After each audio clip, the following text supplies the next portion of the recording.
Hello, everyone.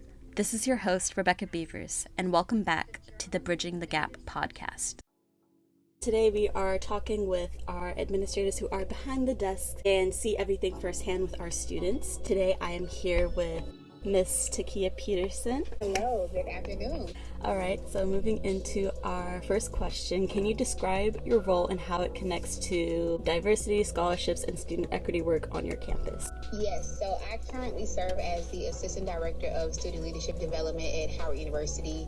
And in this capacity, the role is to essentially kind of help students be able to cultivate who they are on campus. And also, once they leave the university, I was able to effectively execute this when I served in this similar capacity at Morgan State University with working with the Morgan Opportunities for Leadership Development program. It was a 6-week certification program for students to be able to learn about different skill sets and techniques to make them effective in class as well as in the workforce. So that's one of my primary roles in making sure that students have accessibility to what we call currently happening in the market.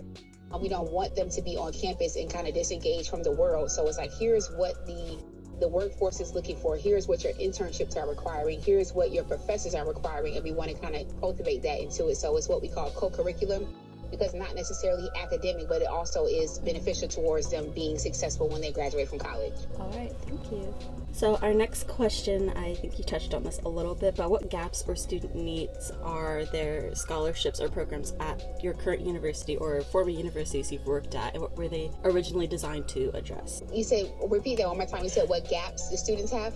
What gaps or student needs were these programs originally designed to address? Yeah, so definitely with the MOLD program, it was the students were seeking opportunities to serve, whether it was on SGA or serve in other capacities for their class, and a lot of them needed the skill set of public speaking.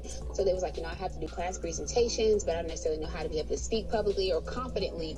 So we were intentional with the MOLD program to kind of build that out and give them accessibility to be practitioners, what we call practitioners in the field. So it's more so they learned about it, but they also had an opportunity to kind of engage in it and to be able to kind of grow and evolve in that. So the biggest thing was building their confidence in their identity and who they are, because once you leave college and go into the workforce, you have to be able to kind of stand firm in what you're saying, what you're advocating for, to be able to, whether it's for a raise or for an internship or for a job offer. So the goal was to kind of help them become confident in what they are conveying and what they want to be able to share with their colleagues, their peers, their professors.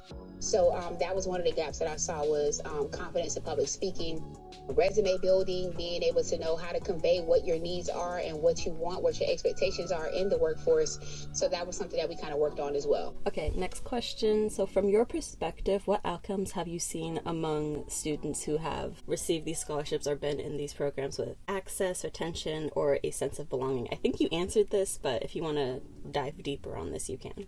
So we definitely saw attention. We definitely saw access.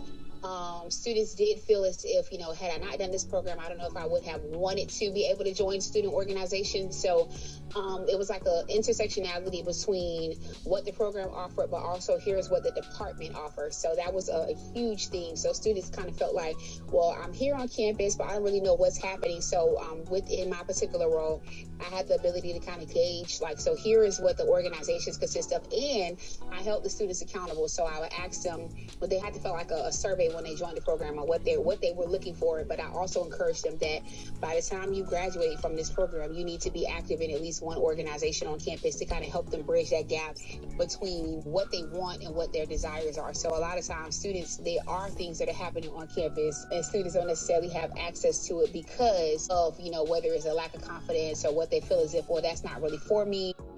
Or was to kind of help them be able to understand what the resources are and what, Morgan specifically had so they can be able to get access to it. All right. So my next question for you is, how would you describe the current campus climate surrounding diversity and inclusion, and what challenges or pressures does your office face? This doesn't just have to refer to Howard or Morgan, by the way. You can also talk like what you see with other colleges. So I definitely think because of the political climate that we're in, the word diversity, equity, and inclusion is kind of deemed as negative. Mm-hmm. So a lot of organizations are trying to pivot from what does that look like? What does that consist of? But I do believe, I always say that, DEI stands for definitely earned it. and that people are not in these spaces just because of needing to meet a quota, but there was a qualification that was there. There was, work ethic. There was an education that was behind it. So I think the biggest thing that I'm experiencing now is like a scarcity in the term, and then departments and universities are having to pivot with how they word these things, because it's a funding, all that kind of stuff, political comment, it's kind of like a scary topic to consider. I do think that there is still room and there is still space, and that when you consider diversity, equity, and inclusion, when it comes to the students, how are we still meeting their needs? Because we do work with a diverse population of students on campus.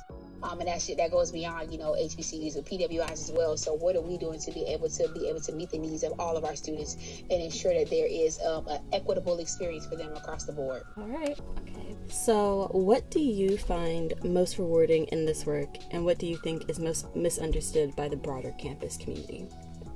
And specifically in student affairs, what's most rewarding is when students feel comfortable or confident enough to convey, their vulnerabilities or what their dreams or aspirations are, and then being able to assist them in accomplishing that. I always encourage students to understand that college is only 4 years, but what you do within those 4 years can determine the next 10 years of your life. So just kind of helping them to be able to get as much as they can while they're on campus, because the real world doesn't give grace, give second chances. So if you mess up on your job, you're terminated. So I try to, give them that perspective, not to scare them, but just to make it so they won't be ungrateful about what they have access to while they are students. And a lot of universities that I've worked at provide a significant amount of resources for their students. So I try to encourage them to engage in that. And I think that what people don't realize on the outside, because sometimes it's like, oh, well, student affairs, they just plan events or they just do homecoming, but it's so much more than that. A lot of us are mentors, we're counselors, we're therapists, because students literally come to us and we are their family when they're away from home, especially those that are student leaders. They need a safe space to be able to vent, to be able to understand it's difficult to navigate working full-time and being a SGA president or being a king or a queen or being in these positions. So we help them to be able to navigate real life scenarios as administrators in student affairs, and it kind of helps us to be able to kind of, cultivate an environment that helps them to be able to function mental health wise. We try to make sure they have stability in that area. So it's a different array of things that we do that goes beyond what people see on the outside. So honestly, the events that are successful is as a result of the work we put in to make sure the students are stable enough to be able to enjoy or even, host these kind of events. So it's a multifaceted career, and one that you definitely cannot do passively. You have to be passionate about it because there's so much that goes into it. My last question for you is, looking ahead, where do you see diversity efforts in higher education heading over the next few years? I think that diversity efforts in higher education has the potential to evolve significantly.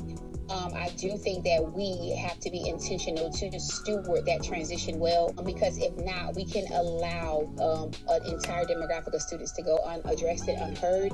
So I think universities have to be very intentional to be mindful of who their target audience is and who they are catering to, and be sure to build programs and policies that are not just support those students, but protect when they come to our campuses. So we have a lot that we're up against in this political climate. However, there is room for growth. There is room for transition in a positive manner, in a positive way.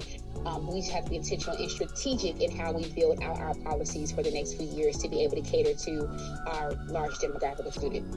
All right.